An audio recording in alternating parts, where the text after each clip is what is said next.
सहनावतु सहनौ भुनक्तु सह वीर्यं करवावहै तेजस्विनावधीतमस्तु मा विद्विषावहै ॐ शान्ति शान्ति शान्तिः. Good morning, Bhadrayu Baba, Pranam. Good morning, Srinidhi Baba, Pranam. Good morning. Sajanji, good morning, Welcome. Baba. So, we are hosting this event from Miami Ashram. Bhadrayu Baba is sitting in Cincinnati and Srinidhi Baba is in Denver. I am present in our Sri Gurudev's Texas Ashram, Temple of Compassion, and Sri Guruji is also here. There is actually the first day of Navaratra, 9 days of Divine Mother worship just started today. And some of you might have joined Sri Guruji's 1 hour class just before, 1 hour before. So today is a very auspicious day, first day of Divine Mother worship. And initially we were thinking to cancel this particular question and answer class because Sri Guruji's class came in. But then Phil Baba prevailed and said that no, we should continue. So it's a good, and we are blessed that Bhadrayu Baba and Srinidhi Baba are here to answer some of our questions. This is an open forum in the sense that we are free to ask any questions that is relevant to our spiritual practice, understanding of concepts, ideas, and thought process. I would chip in wherever I find myself relevant, but this would be our open forum, open questions. Please feel free, don't feel constrained by any that some questions can be dumb question, not like that. With that, Phil, how do we start? Should I read the questions? Yes, I would think that would be the way to start. Is you might start with a prayer and then read the questions, and then all of you can share the answers. So some questions came in through email, and Phil Baba has nicely compiled it. I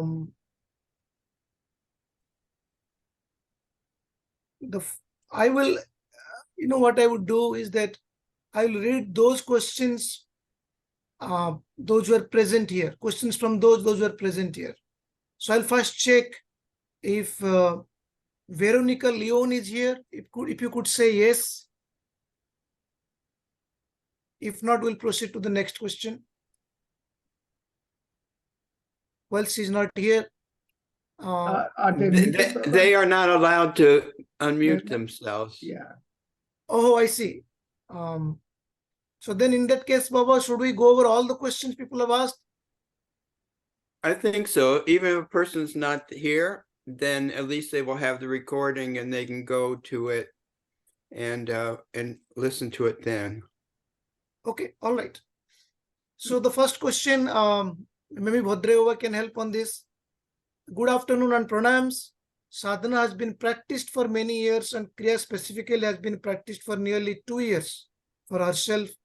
In the last few months, there have been random emotional waves where typical morning and evening routine sadhana has varied and changes almost daily. Is this related to the energy centers cleansing themselves, or is all that just mind stuff too? So basically, she's asking questions. She's having some varied emotions lately. She has been practicing Kriya for 2 years, and she would like to know what could be the cause behind it, or it's just natural. Bhadrayu Baba, if you could please take this. Yeah, we have to remember one thing, that spiritual life is not that straightforward.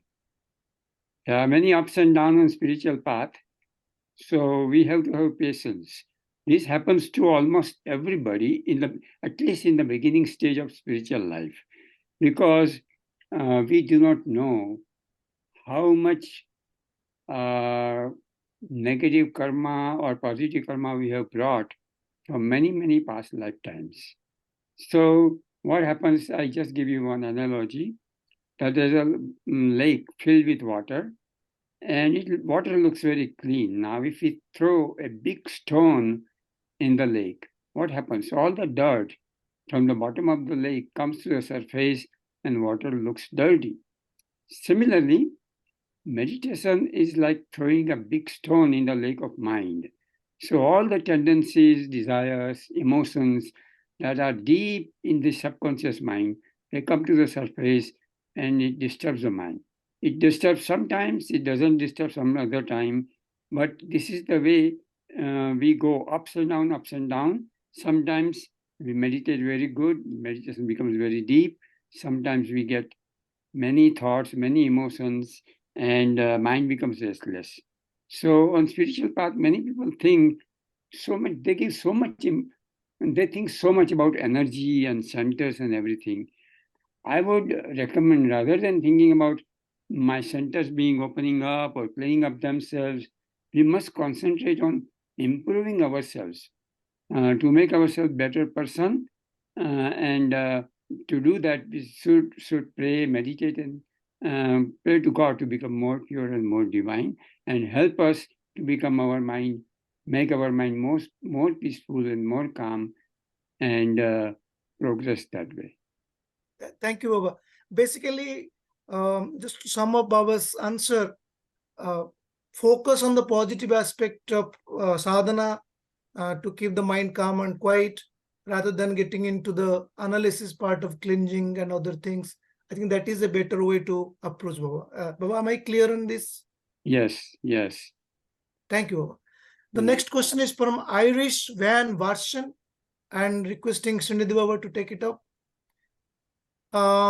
My question is, I read in a Kriya Yoga book by Paramahansa Hariharananji that it is not we who act, it is our soul that acts. But what about negative emotions or even bad actions? Bad actions like lying, hurting others. This can't be our soul. So, Baba, what do you think? Like, it's a question that if soul is doing everything, then how do we attribute negative emotions to soul, and how do we reconcile this concept? First of all, I would like to bow to the Divine Mother being this auspicious day, and also to our beautiful lineage of Yoga masters, Gurudev and Guruji, and to all saints and sages of all times and of all places. Now, I'll try to answer this question. Obviously, it's not easy to answer because Gurudev, has, Gurudev is such a evolved, realized master. I'll try to answer as much as I can here. First of all, we need to recognize the soul pulls our every breath, right? Making us a living human body. Without the soul, we are a dead body. In other words, we are activated by the breath, and because of the breath, all the various faculties within us is working, right? And this soul is encased within our body, and it gives the energy to our mind, mental thoughts, and various actions that we perform, right? So these mental thoughts and actions are activated by the soul. Soul itself is pure.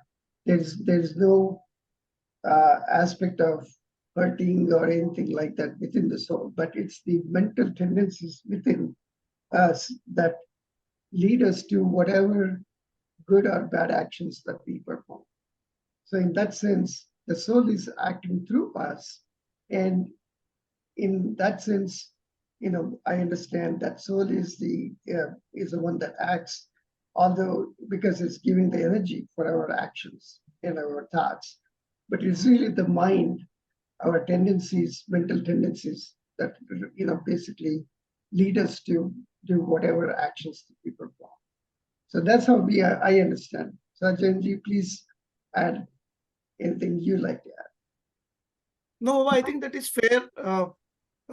One of the things that we have been taught by the masters is that when it's actually there are two ways it has been looked at in the Bhagavad Gita.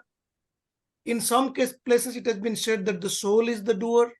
In some cases, Sri Krishna says that soul is the witness and the nature is, or the prakriti or the nature is the main doer. It is way how we look at it. But for sadhakas, for spiritual practitioners, we must acknowledge that in the presence of consciousness, activity is happening. Hence, Sri Gurudev says that soul is the doer. So that is, both the concepts are right depending upon how we look at it. But for a spiritual practitioner, it is to look at that since in the presence of soul that activities are being done, hence the notion of giving credit to the soul is given, thereby reducing the concept idea of ego, and thereby the sadhaka moves in the path of realization. So the idea that God is doing thing or the soul is doing thing, it is for sadhaka purpose only. We should understand that. So we'll go to the next question. Oh, can I add one more thing to this? Yes, Bob, please. Sorry. Yes. Yeah, we get negative because the question is asking, what about negative emotions or even bad actions? These negative emotions, bad actions we are doing only because of our own desires, intentions, and so many things we have developed from our past that we have done it. But the thing is that we are feeling these negative emotions or about hurting other people or lying, and that we feel only because the soul is within us. If the soul leaves the body, dead body cannot feel any such emotion. So in that sense, it is the soul who is doing it, because we are doing it because the soul is within us. Thank you, Baba. We'll go to the next question. Give me 1 second. This is a little bit long.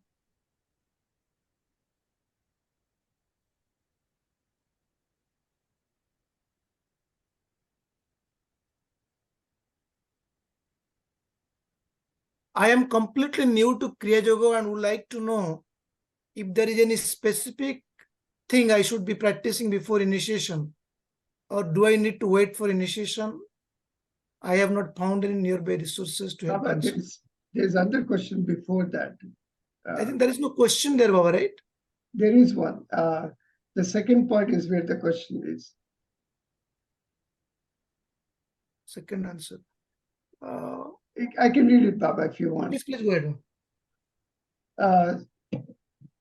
It says, dear all, thank you for your email.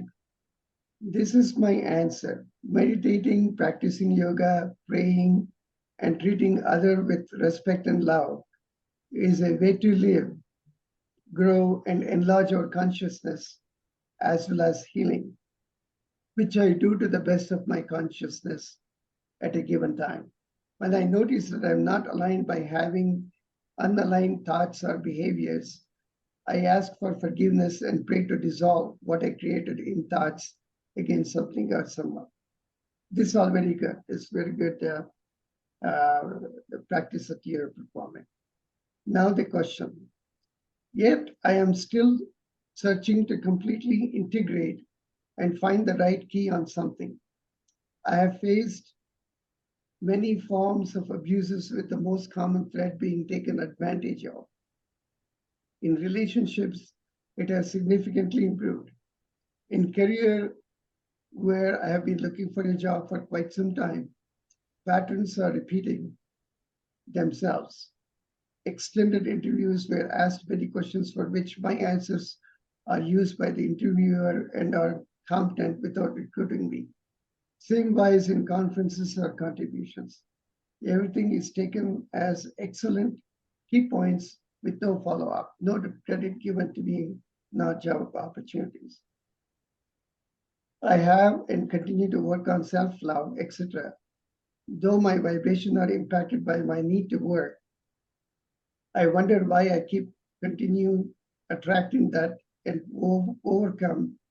overcome it, possibly by opening door within me for deep self-esteem and love.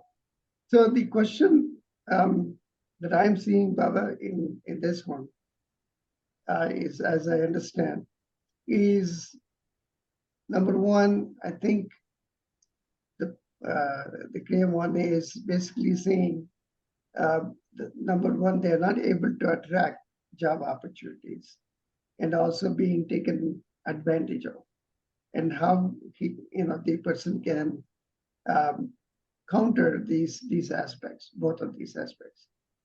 Sahajanji, do you want to address it first? I think you should do this because if you and Bhadrayu would be more appropriate to do, because living in the world, there is definitely some struggle people have when they when the meditation aspect of understanding contradicts the general living in the world. So I would request you, Baba, tell us a little bit about how you do it in your life. That would probably help. Let us maybe an example would be more better than a philosophical answer. Yeah. There's always there varieties of people that we come across within in our worldly life, right? Some of them are sincere and good and have good intentions. Some do have intentions to basically take on your ideas and say they don't know and use it. So you need to be cognizant of the intentions of the others when you're performing, whatever answers you're providing or whatever directions you're providing. But one thing I would say is,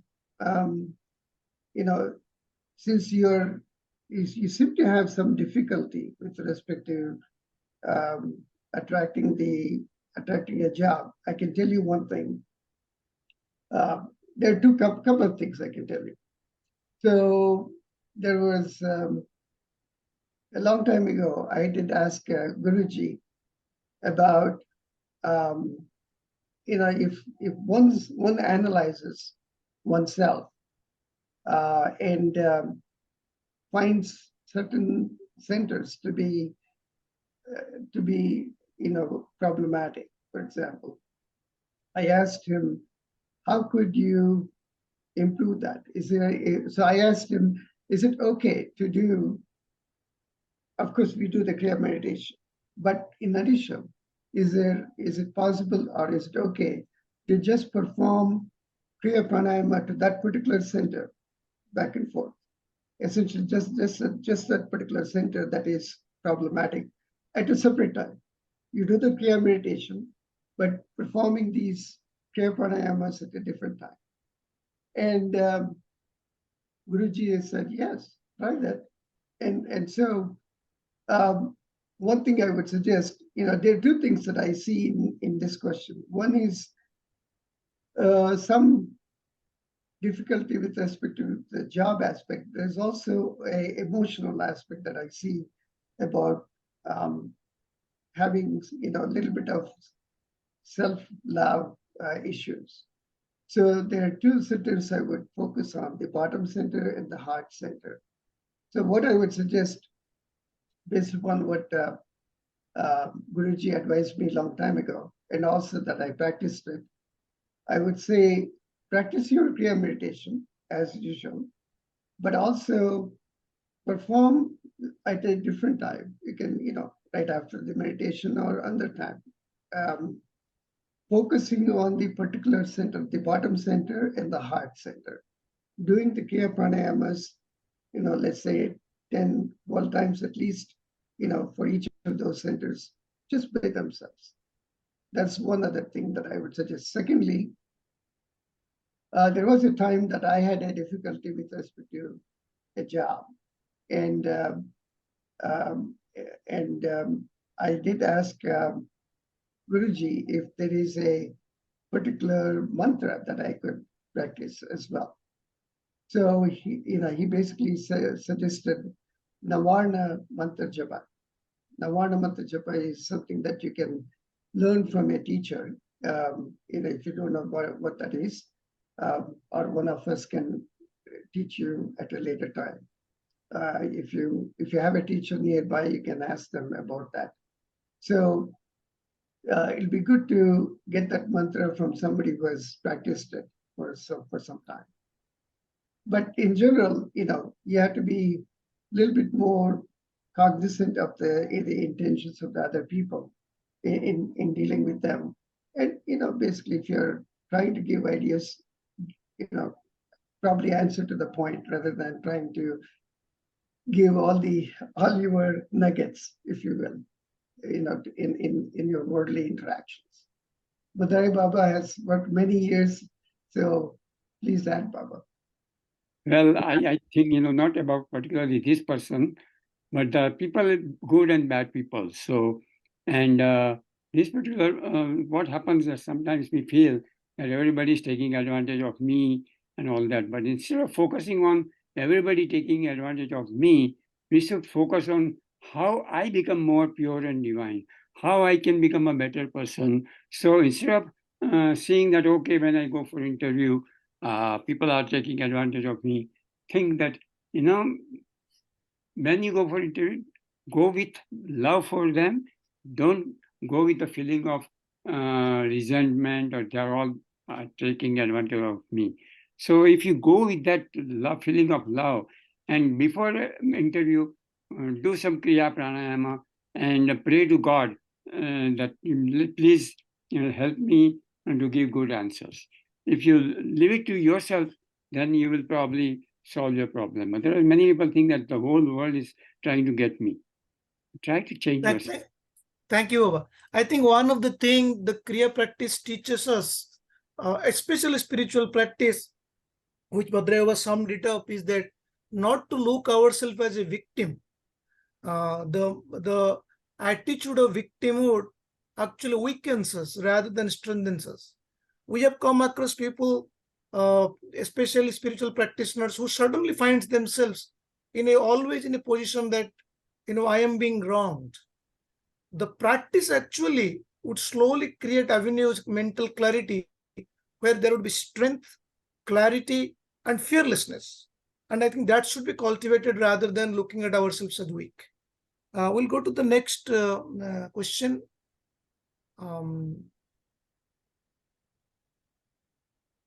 When performing the technique, we'll come back to the previous question about Kriya initiation.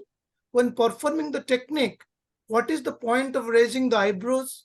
I feel as if I can go deeper if I do not raise them.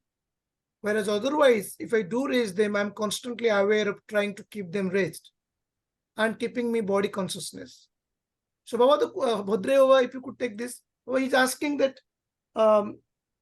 like he feels that keeping the eyebrows raised, making him more strained, and he's more relaxed without that. What if you could give a little bit of guidance, why it is needed and what is the purpose behind it? Yeah. When you keep your eyebrows raised, you get better concentration in your soul center and fontanelle.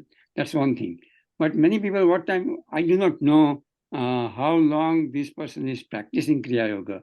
But it generally happens in the beginning stages because we have to get used to raising our eyebrows, and when trying to do that, we lose our concentration. But another thing also is possible that some people try to raise their eyebrows too much. And when you do it too much, you try to feel a little bit discomfort, and you may not be able to concentrate in your meditation. So raise the eyebrows so that you are comfortably, you can raise it without your mind going into this raised eyebrows. And you can focus more on your meditation. So try to raise it, comfortably. Thank you. Srinidhi, would you like to add something? Yeah, sir, go ahead. Ashar, would you like to add something, or we'll go to the next one? Yeah, let me add something. One of the things, the purpose of the raising of the eyebrows is to disassociate ourselves from the lower centers. So the focus is to be in the soul center in the fontanelle, especially the fontanelle. So we are disassociating from the lower centers. That's one thing. Secondly, the other aspect is that, when you're doing the silent meditation, you're going to forget everything. You're not going to be body conscious, even breath conscious. You're going to forget and to dissolve essentially into the divinity within. So, and you're basically observing, your inner sky. And so at that point, there's no need to keep that eyebrows raised or even think about it. So you're basically meditating deeply within and forgetting about all those aspects. So especially at that time, you want to not worry about that at all. The important thing is basically to keep that, like Bhadrayu Baba was saying, not to strain yourself. Initially that may be a problem, but the people have asked that question, trying to keep it, so as naturally as possible without trying to strain yourself and distracting yourself. Thank you. Thank you, Baba. Now, there are 3 questions from one person, so we'll go over one by one. The first question is, it is said by Paramahansa Yoganandaji that seclusion is the price of greatness. What is the best way to practice seclusion? Come to Sikh Texas Ashram. So, Srinidhi Baba, please tell a little bit about what is your understanding of seclusion in a practical sense and in a philosophical sense also. Yeah, basically, in my thinking, seclusion doesn't mean that you have to go away to some place like Himalayas or some other place, be alone yourself. It's not that. It is to be more introverted with it, to develop that attitude of introversion. In other words, keeping that silence within, so that the negative thoughts that are coming are avoided, first of all. And of course, this can be done, as Gurudev and Guruji have pointed out, by watching the breath. By watching the breath, you can avoid these tendencies for negative thoughts to come. But the negative thoughts, if they do come, and they will, it may not be avoidable. In those cases, you do want to offer that to God, saying, "Oh God, please take this away," because if you follow those negative thoughts, you basically are, losing your inner peace, inner calmness. Secondly, not to involve yourself in unnecessary talk. Practice as much as possible, watching, being in silence and watching the breath. And thirdly, the purification of oneself by service activities, servicing God and gurus in whatever capacity you can, servicing others in whatever you can. Those will all help. So basically, trying to be more, keeping that peace and calmness that you gain in meditation, to maintain that state and not dissipate that in the world. And so that way, obviously, you cannot seclude yourself from your family. I don't know the situation here. You cannot seclude yourself from family and, those interactions are the world in your job, etc. Those need to be done, but do it with a, in a calm and peaceful perspective, without trying to give rise to negative emotions and thoughts. Thank you, Baba.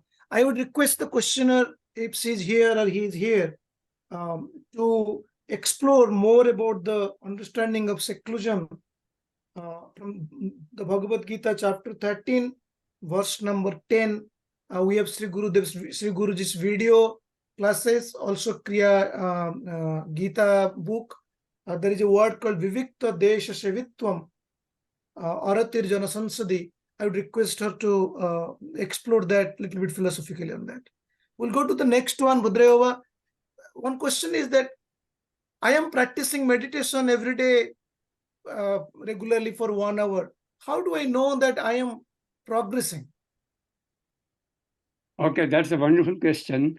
Many people, think they try to measure their spiritual progress in terms of perceiving divine light, divine sound, and divine energy.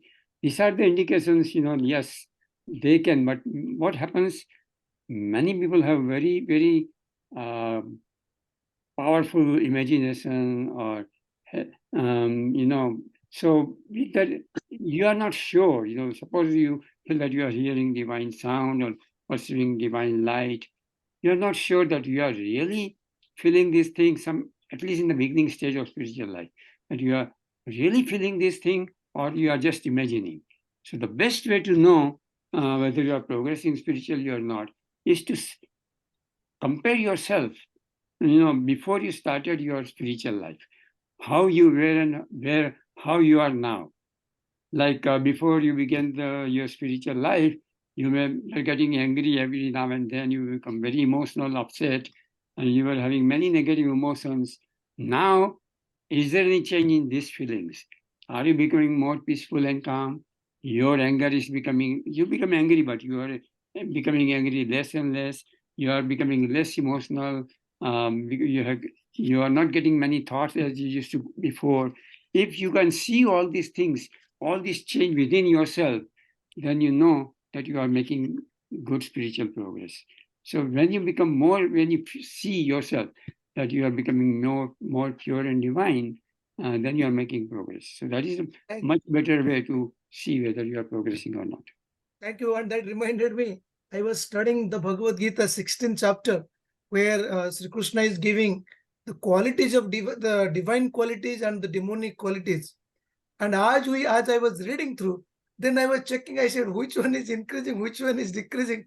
I think we can probably take a look at those, whether, for example, as you say, anger, he's gives the dambha, which is called arrogance, abhimana is basically throwing tantrums, anger, parusha is speaking harsh words to others. So he says, Sri Krishna says that the whole 16th chapter is full of qualities that we can compare ourselves, whether those qualities are increasing in a divine way or in a non-divine way. And I think we can take that as an example. In connection to that, Srinidhi Baba, the person is asking that we have one quality that we always consider as divine is non-violence or ahimsa. In a practical way, how it can be practiced? Practice for my own self and practice with respect to others. So, the non-violence, a lot of people understand as something that you do, act out. But the real thing is to, first of all, remember the whole thing starts as a thought. So thought is the very first aspect. There are three aspects, like kaya, vacha, and manasa.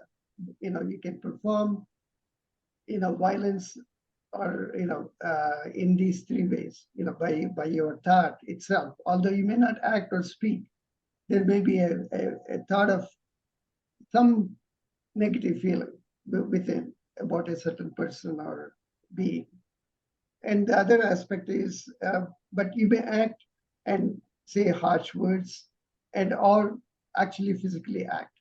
Those come later. So very important point is to remember that when a negative thought comes about in terms of, conducting some, aspect of negative, violence in terms of whether it be even, blaming them, it could be something that you feel something not positive about them. What you want to do is, basically offer that thought to God and Gurus and saying, please, I don't want this particular thought. So practicing ahimsa in a practical way is a daily routine is to first of all watch your thoughts, make sure that there are no violent thoughts. And of course, this is an evolution that happens as you keep practicing Kriya. More calm, more peacefulness comes in, as Bhadrayu Baba was explaining. And as you develop that anger, being reactive to others in any way becomes very, very minimal. For example, Guruji gives example of his mother. He said, she would say that you don't even, for example, there's a cockroach in the house, right? And so and Guruji was explaining, in fact, in today's talk, there was a scorpion that came into Guruji's cottage. And what he did was to basically capture it and leave it out, to its proper surroundings. So similarly, we need to be, even for the animals, you have to be practicing nonviolence. There's a very good book, wonderful book, in my opinion, one of the excellent books that Guruji has written, called 10 Commandments of Yoga. I would say, there ahimsa, yama, ahimsa being one of them, one of the 5 yamas, he explains them very beautifully. So I would suggest the questioner to read that book, because there's a lot of subtleties with respect to ahimsa. It's not just it's in our various actions. It could be even in gestures that we could be practicing violence. So you have to be careful about all of those. Thank you. And I recently, somebody told me a very interesting thing. He said, you see, ahimsa has been translated as non-violence, which is actually a little bit wrong, because by nature, an individual is not in a state of violence. Violence is actually a state which is injected on myself, either by me or by the surrounding or by something. So a natural state is not a state of violence. A natural state is the opposite of violence. So he said that ahimsa actually is a positive quality, but the English notion or the English word is non-violence. So ahimsa must be looked at as a state of a natural living. Sri Guruji recently said, as today only, he said, as you expand your love, all these things are going to drop out of. And again, I would request the questioner to focus on 16th chapter, verse number 2, to get a little bit of more clarity in terms of practice. But I think the basic understanding of the divine qualities is that accept everyone as they are within your capacity and love them, even if, and Sri Guruji recently mentioned that loving means, accepting means, doesn't mean that you have to go close. So we love a snake does not mean that we have to go near a snake. But acceptance is the first part of every solution. Once the mind accepts things that this is how it is, let me move with that, then the neutrality comes in. I'll go to the next question. We have very little time. There is a question from a new person who is looking for initiation, but it is about breath. But I would request the person to contact a teacher directly, because it's not proper for us to answer that kind of question in this question and answer session. So I'll go to the next one. Bhadrayu, it is said that many times we also say that it is all Guru's work. And they make everything possible. Exactly from a disciple's point of view, why it is done, why it is so important, and what is the purpose behind it, Baba?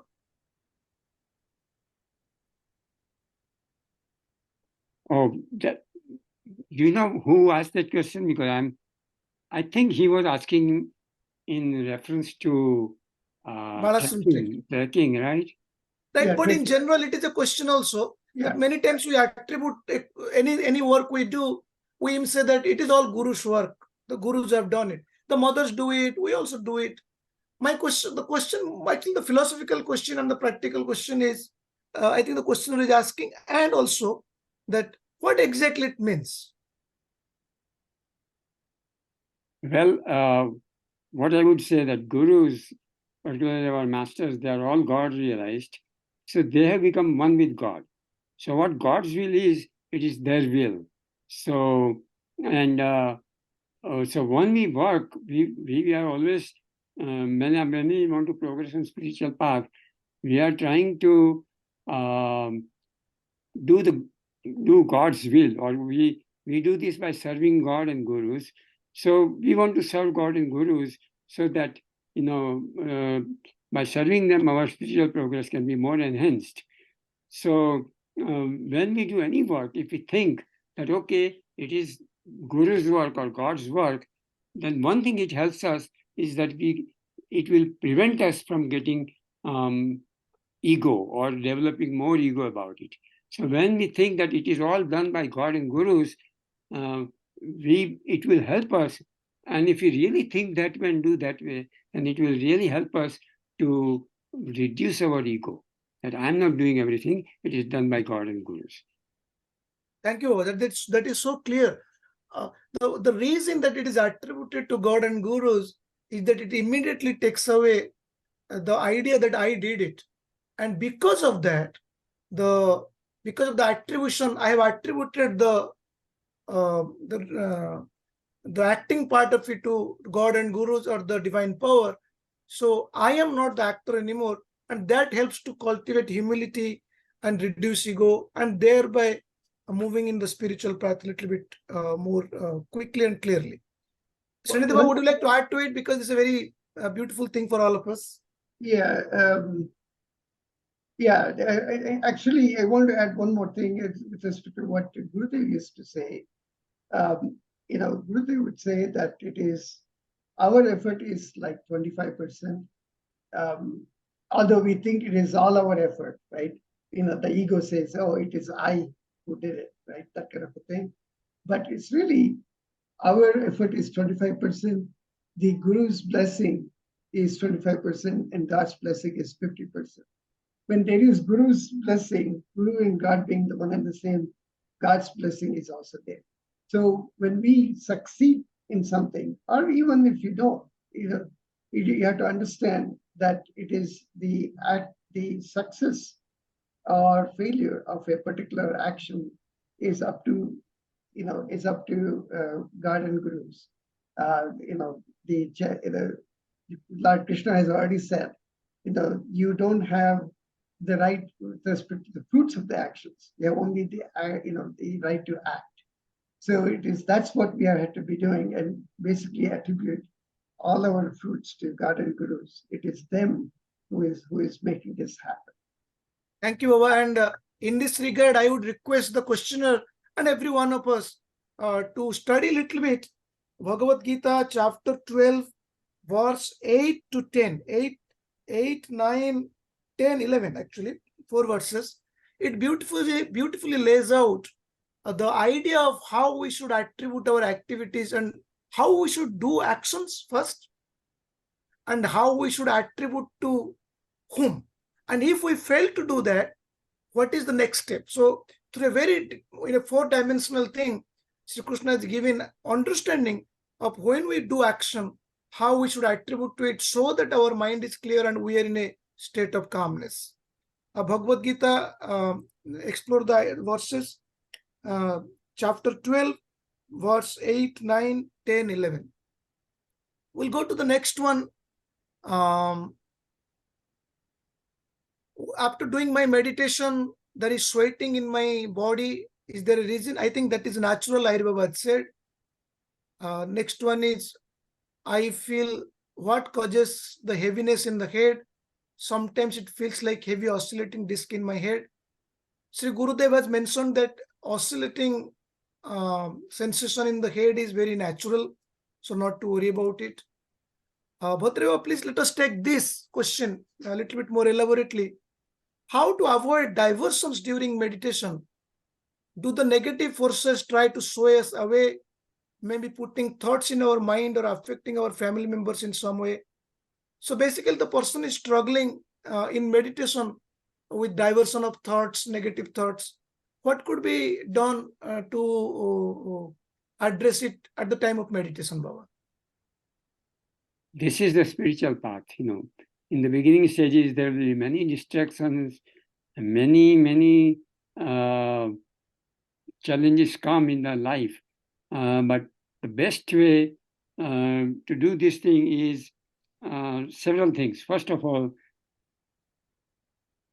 whenever you get some time, try to do self-study, self-analysis. Or before you sleep at night, think, why did these things today? Should I have avoided it? How would I have avoided that thing? So self-analysis, self-study will help you becoming more conscious about what you are doing. That will help. Second thing, it is extremely, extremely important to add prayer on your spiritual path, because prayers will help you to make yourself more pure and divine. It will help develop more love for God. And third is to meditate every day. And also, when you meditate, try to do it when you meditate or during the whole day, whatever activities you do, try to always remember that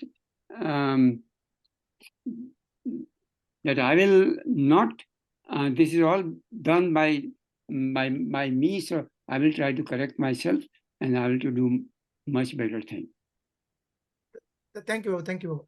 There is one more question. It's very simple. Then we'll go to some philosophical question for Srinidhi Baba. The question is, as we spend more days in meditation, will it help us reducing our negative tendencies like desire, anger? Yes, it is definitely that. Gurus have mentioned about it, and this can be verified in our own practice. Srinidhi Baba, we'll go to some philosophical questions. I think these are very deep questions. So let us give it a try. It says that why we are born if we ultimately have to merge with God. Actually, Guruji has answered this very nicely in a video. It's part of Bhagavad Gita, his talks. Right?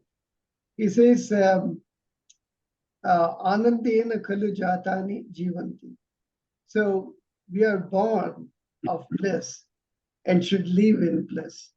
But the thing is, it's really a play of God, right? He wanted to be, he was one and he wanted to be many.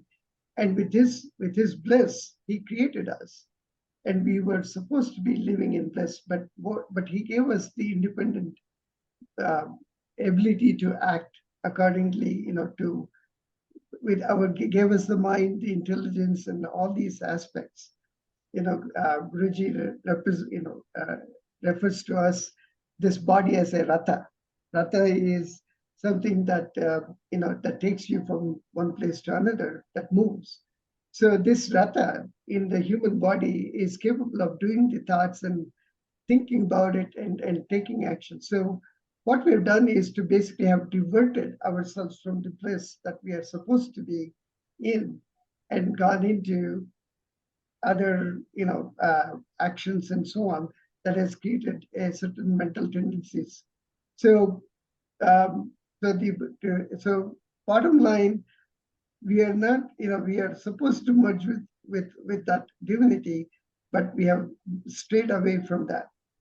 But it's just to understand this is all play of God. It is all a drama, if you will. The life is a drama, but it's something that you have a role to play and you have to act accordingly. And then come back to essentially that center, that is God, so that you are not pulled away from that we have been doing so far, to come back to that blissful state. And that's where Kriya helps to purify and improve, that purification within to reach that ultimate state. Thank you, Baba. Just to tell you an interesting thing, there was this idea that somebody slept. It's a very jokingly, one of the Vedantic teacher, in the teacher of Vedanta and Yoga, they say that we can never know what time did we sleep. We can never know what time did we forget something. We can always know what time we wake up. We can always know what time the something I had forgotten came to my mind. The question that, suppose I was told something at 8 o'clock in the morning I was supposed to do, and sometime around between 8 and 9 I have forgotten about it. It is always completely impossible to identify the specific time. Similarly, the teachers say that it is completely impossible to identify why we are born. What we can do definitely to answer this question is that, being here, what are the difficulties we are facing and how to correct it, and thereby realizing that truth is all pervading. This is the general answers the masters have given. We'll go to the question of destiny, Bhadrayu Baba. It says that there is always a conflict between whether it is my destiny or I could have done more. So how would you, I think you answered, I think Srinidhi Baba answered a little bit about that. In our life, how much is free will and how much is destiny? That is the question. Okay, our destiny is because of our own karma from so many past lives. So that is destiny. But suppose our destiny is to not find a job we are looking for, then should we sit around and think that, okay, this is my destiny, I cannot do anything? Or you can use your free will. And God has given us free will to change our destiny. So we are born here to change our destiny, and that destiny is because of our own karma from many past lifetimes. So here the question is, how much is free will and how much is destiny? So I remember Gurudev Baba Hariharanji said that there are three factors that determine our destiny. One is, he says, our heredity. Second one is environment, and the third one is culture. He says heredity is our karma from past lifetimes, for which that becomes our destiny. But that has only 20% weight in determining of what will happen in our life. Then environment is 30%, it carries 30% weight. So we can very easily avoid a bad environment. If we see that we are in a bad environment, in a bad company, you just don't mix with those people who are not good. So you can make your environment much better by singing devotional song, by chanting mantra, by reading spiritual books, and by praying and meditating. So you can change your environment that way. And then 50% is your culture, is your free will. So free will is playing a much bigger part in determining our spiritual progress. So I would say that don't give too much importance to destiny. It is because of what you have done, is done in the past. Now focus on what I can do. How can I exercise my free will to make myself a better person? If you do that, we can even reduce the severity of our destiny. If you have to go through some difficult time, we can reduce the severity of that difficult time. Thank you, Baba. Destiny and free will has always been discussed in practice and all this. The masters always advise, as Baba said, that focus on the current work, and destiny is there, but destiny is not visible. We cannot really say which one came from destiny, which one because we did not put enough practice. So the masters have advised that, for all practical purpose, focus on the action right now. Baba, we'll go to a very beautiful question, the last one. Then we'll come back to see the other one when we have time. Is that how do abhyasa? Let me read it first. Basically, it's asking is that how do I practice meditation while I'm actively engaged in my activities? The last question. Yes, can you? Yes, Srinidhi Baba, please take it up. Okay. Yeah. Basically, meditation practice itself is, whatever duration that you practice. But what is to be done afterwards, what do you do afterwards is a very important aspect. So we dissipate a lot of times by our worldly actions, the spiritual gain that we have gotten. Like Lord Buddha used to say, he used to give an analogy of that water pot, which has holes. So when you fill in the water, water gets filled, but the holes dissipate that spiritual energy.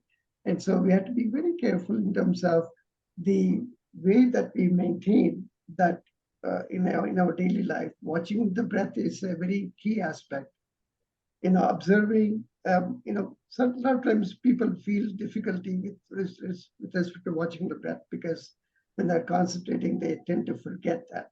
Well, I would say if you have developed the ability to hear the divine sound all the time, if that has become a thing that has become, constant all the time, that you can perceive, watch that, perceive that divine sound, and remember, as you are practicing or doing whatever actions, to focus on a little bit of attention on that divine sound. Secondly, there are three P's, I would say. First of all, there is practice that you have to do on an everyday, regular basis that improves your calmness and your patience and so on in dealing with the worldly activities.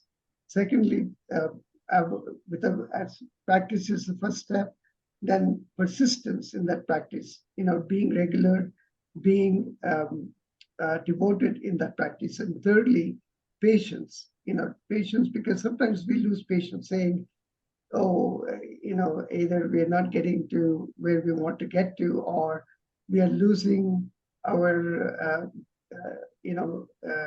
anger, we go into anger, or, whatever different states that we are not supposed to go. So in that sense, to avoid those things, it takes time, to eliminate these negatives within us takes time. So there needs to be patience too. So practice, persistence, and patience. These are the things you want to follow. But constantly watching the breath, if as much as you can, but focusing on the divine sound is a key aspect that you want to practice.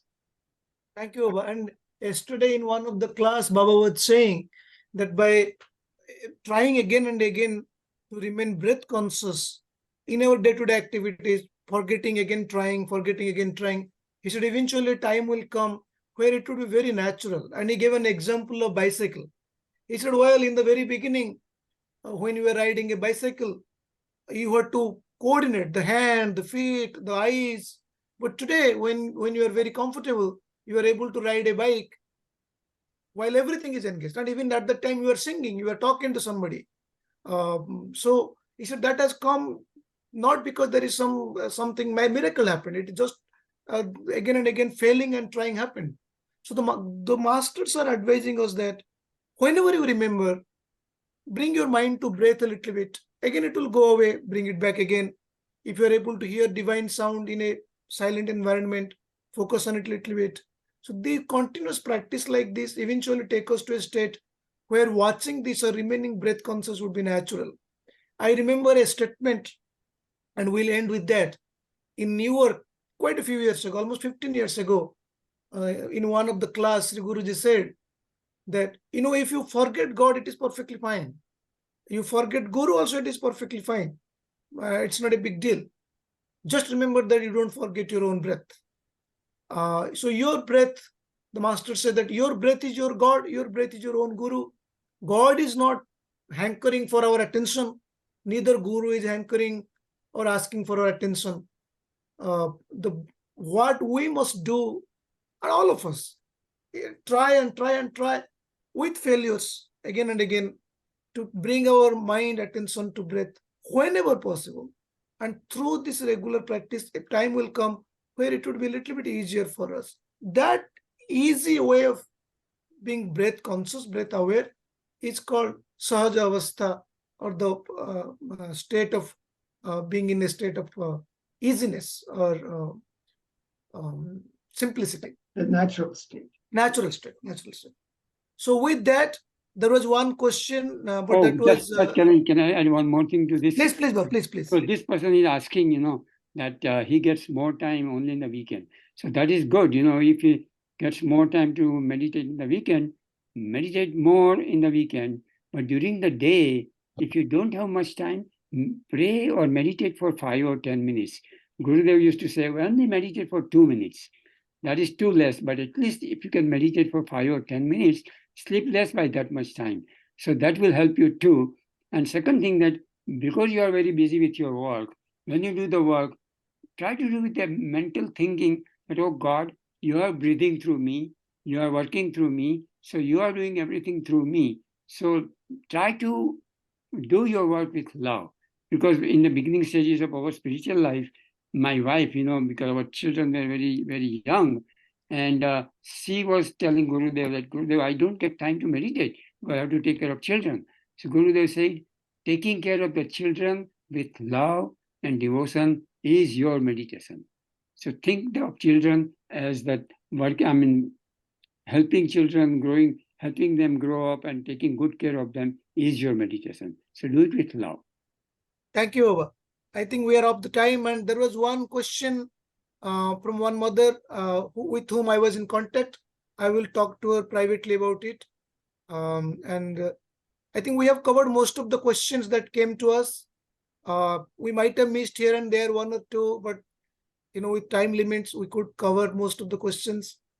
Baba, any concluding thoughts from you, from your life, from an advice for all of us? Bhadrayu Baba? Oh, okay, you're asking me. Yes, one thing I would say, spiritual path is not easy. Many people think, because they read books or they watch television or they hear some people say that they think that they go on the spiritual path, that it is very easy. So they have very high expectations about spiritual path. So first thing we have to remember that it takes time to grow spiritually. Because when I was, I'll talk about 40 or 50 years ago, when we were living in New York, when I was driving, I saw the sign, lose 30 pounds in 30 days. So when we like these kind of things, we progress very quickly on the spiritual path. But it doesn't happen that quickly because we have developed many, many negative tendencies from many, many past lifetimes. So it took so many past lifetimes to develop ourselves as we are today. So we cannot clean ourselves, purify ourselves in just few months or few years. It takes time. So first thing, develop patience on spiritual path. And second thing, that do everything, prayer, meditation, do your work, everything without any expectation. That totally surrender to God. God, you do your things the best way you can, but then surrender the result of your actions to God. And many people forget that. So we should remember that. And as we persevere, as we keep meditating every day, a time will come that slowly and gradually our negative tendencies, our impurities will reduce and we will become more pure, more divine, more peaceful. It will happen in the due time. But we have to keep meditating because mango on the tree is there. But when the mango becomes ripe, it falls down by itself. So similarly, we have many desires, many, many things, ambitions. But remember one thing, that as we grow spiritually, all these desires and intentions will drop from us like a ripe mango falling from the tree. And again, because it says, why I'm saying this, because many people, because the masters say and the scriptures say that it is not possible to find God until and unless we become completely pure and divine. But that time will come and we become pure and divine. So meditate, pray patiently, and try to make yourself better by conscious living. Thank you, Baba. It's beautiful that you summed up Sri Gurudev's words. Regular meditation, constant practice. He said constant practice and moderate life in general, he said. And it will lead you slowly. And it is, I think we should take a note of this, all of us, which actually is the experience of most of the practitioners, that spiritual practice is gradual and patience must be cultivated with it. It is not something happens like in 1 month. So Srilai Baba said that it is a lifetime work. Srinidhi Baba, would you like to share something, Baba, as a concluding remark before we close? Yeah, I mean, you both have summed up very well about three aspects of that I was mentioning as far as practice, persistence, and patience. These three aspects need to be followed. The other thing that, two other things. One is people tend to have, the other thing that hinders is sometimes desire comes, the anger comes, other things come. So, one of the Swami Samaprabhu in his talk had mentioned this very nicely. When there is negative things that come up in your mind, first, he said 3 steps: delay acting on it, on that desire. Deny, once you have delayed, then you have some presence of mind to, think about it. Second step is to deny that particular aspect. In other words, I don't want to get angry. I don't want to get this particular negative desire, etc. And thirdly, to destroy that aspect completely. In other words, it takes time. That will take time, but to destroy, to eventually get rid of it. So that's one thing. Secondly, a lot of times people expect, like Bhadrayu Baba was saying, don't try to expect certain particular,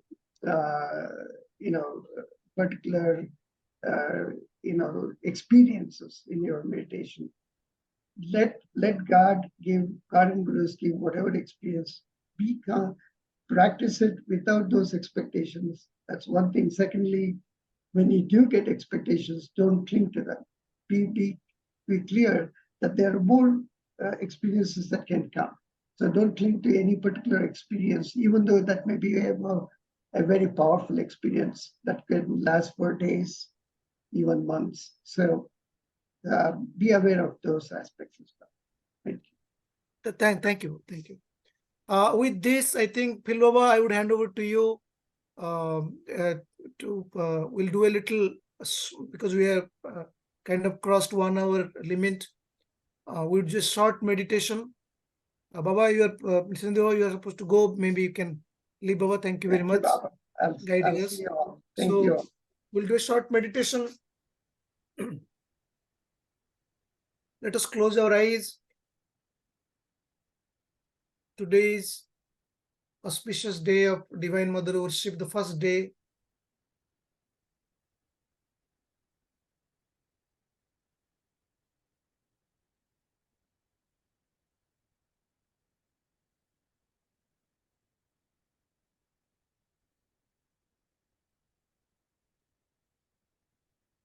It is said in the mantra, today morning Sri Guruji said that, oh Divine Mother, you are pervading everything.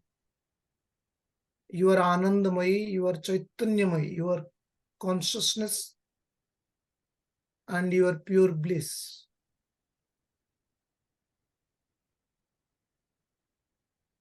Your fundamental existence. In all our action, activities, we remember you.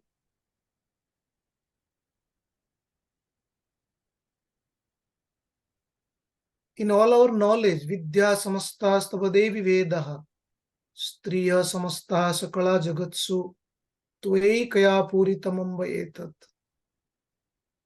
O Mother,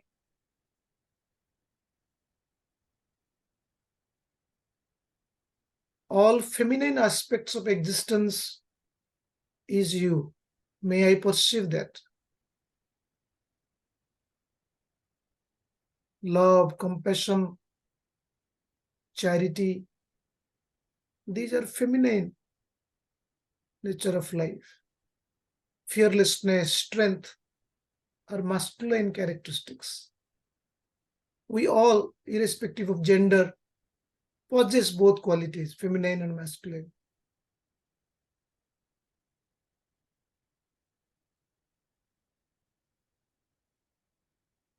I am completely in you, and you are completely inside me. Each aspect of my body, mind, intellect is your existence. Vidya samastasthava devi veda. Every aspect of knowledge is you. My understanding is you. I ever exist in you, you ever exist in me.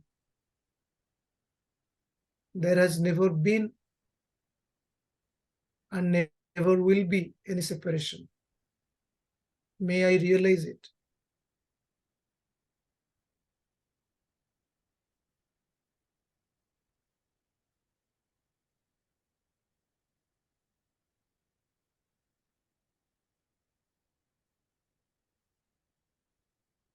Let us bring attention to the breath.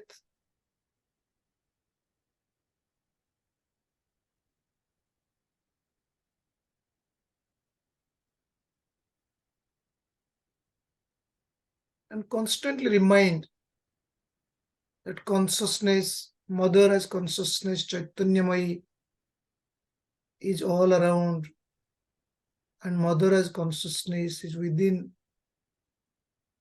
in each and every particle of my body, each and every aspect of the mind, that fundamental pure existence.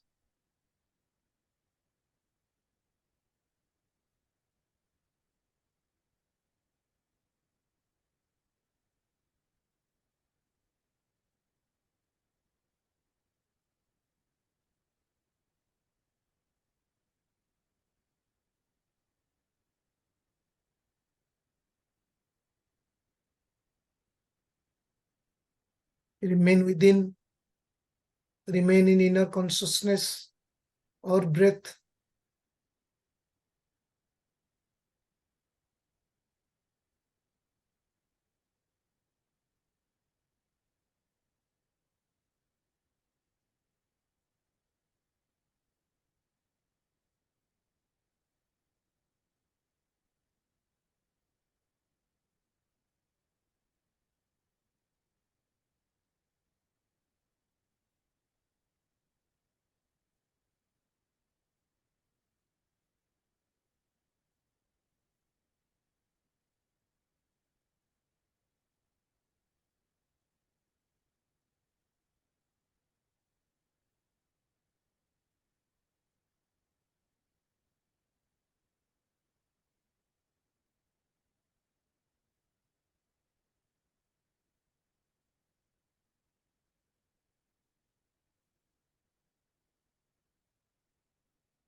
Stillness in breath, rhythmic.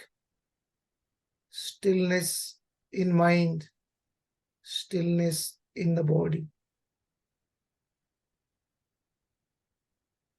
Stillness, calmness is godliness.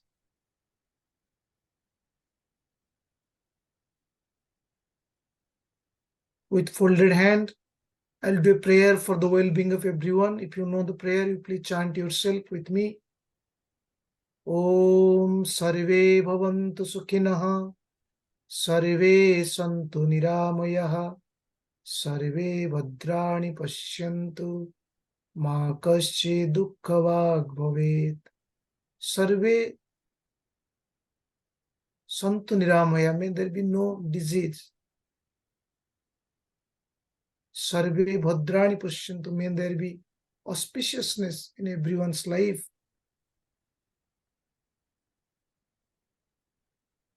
May everyone be well.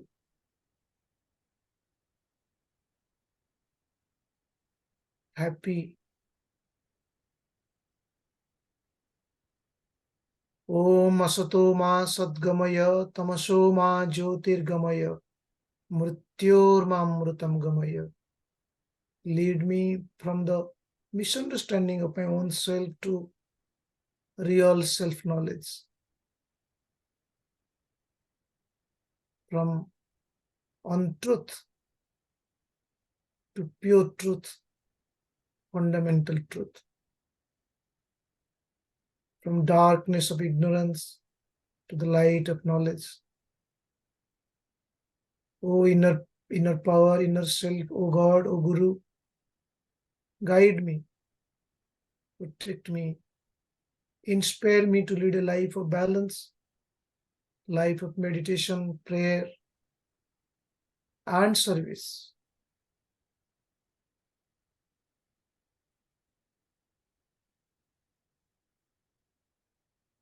May the blessings of God and Gurus be upon us all. May there be no inauspicious thoughts in us for anyone, including ourselves. May there be auspicious thoughts for everyone, including ourselves. May there be deep desire within us to realize who I really am. May the blessings of God and Gurus be upon us all. Om Tat Sat Om. I bow to you. I bow to the presence of divine, presence of consciousness, presence of divine mother in all of us. Om Tat Sat Om. Hari Om, Hari Om, Hari Om. Thank you very much for joining. We were little, I think went a little bit more, 13 minutes, 16 minutes more. So thank you for bearing with us. Phil Baba, would you like to say something or should we close? No, we can close now. Thank you. Thank you. Thank you all.